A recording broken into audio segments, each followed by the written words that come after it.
বর্তমানে যে সংকটের সময় চলছে এর মধ্যে কিন্তু দেখা যাচ্ছে বিভিন্ন ফিলিং স্টেশনগুলোতে তেলের সংকট দেখা দিয়েছে এবং চালকেরা কিন্তু পর্যাপ্ত তেল পাচ্ছে না বলে অভিযোগ করেছেন। যদি আজকের পরিস্থিতি আপনাদেরকে আমি জানাই, এখানে আমি বর্তমানে আছি মহাখালীর একটি ফিলিং স্টেশন। এখানে দেখবেন যে লম্বা লাইন ধরে আছে বাইক এবং গাড়ি চালকেরা।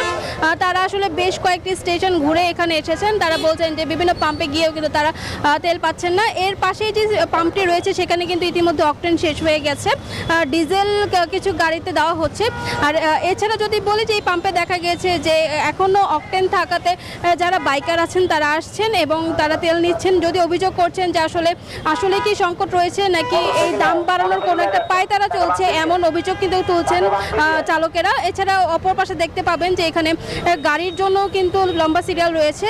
গাড়ির চালকেরা আসলে এখানে তারা তেল নিয়ে নিচ্ছেন। আর বিপিসির বেঁধে দেওয়া নিয়ম অনুযায়ী কিন্তু মোটরসাইকেল 2 লিটার তেল পাবে, প্রাইভেট কার 10 লিটার, মাইক্রোবাস 20 থেকে 25 লিটার, দূরপাল্লা বাস 200 থেকে 220 লিটার তেল পাবে। তো সব কিছু মিলে বলা যায় আসলে এই তেলের সংকটের মধ্যেই তারা আসলে শঙ্কা থেকে কিন্তু আগে থেকেই তেল নিয়ে নিচ্ছেন যেন পরবর্তীতে দাম বাড়লে তাদের আর কোনো ভোগান্তির মধ্যে না পড়তে হয়। তো এই ছিল এখান থেকে আমার কাছে সর্বশেষ তথ্য। এখন আমাদের আরেক সহকর্মী জানাবেন, সহকর্মী নাজমুল হুদা, তিনি জানাবেন আসলে সাভারের বর্তমান পরিস্থিতি কি।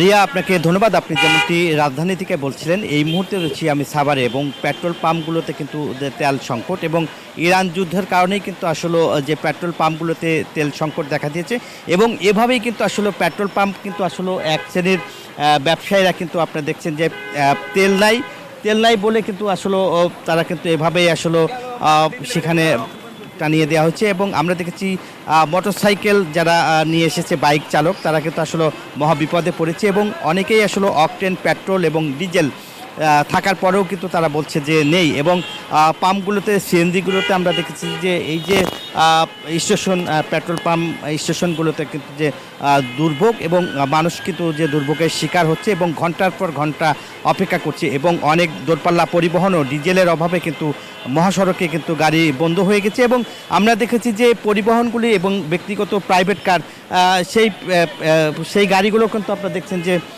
সেখানে অপেক্ষা করছে এবং লোকজন কিন্তু যে পেট্রোল পাম্পে আসলে ভিড় করছে এবং তেল নিতে আসে কিন্তু মহা বিপদে পড়ছে এবং মহা সংকটে পড়েছে। এই কথাই আসলে বলছিলেন এখানকার যারা বাইক চালক তারা এবং গাড়ি চালকরাও কিন্তু একই কথা বলছে যে ইরাক যুদ্ধর কারণে আসলে তেল। নাজমুল, আপনাকে ধন্যবাদ। বিকাশ পেমেন্টে 10,000 টাকার বেশি অফার, শপিং চলছে তো।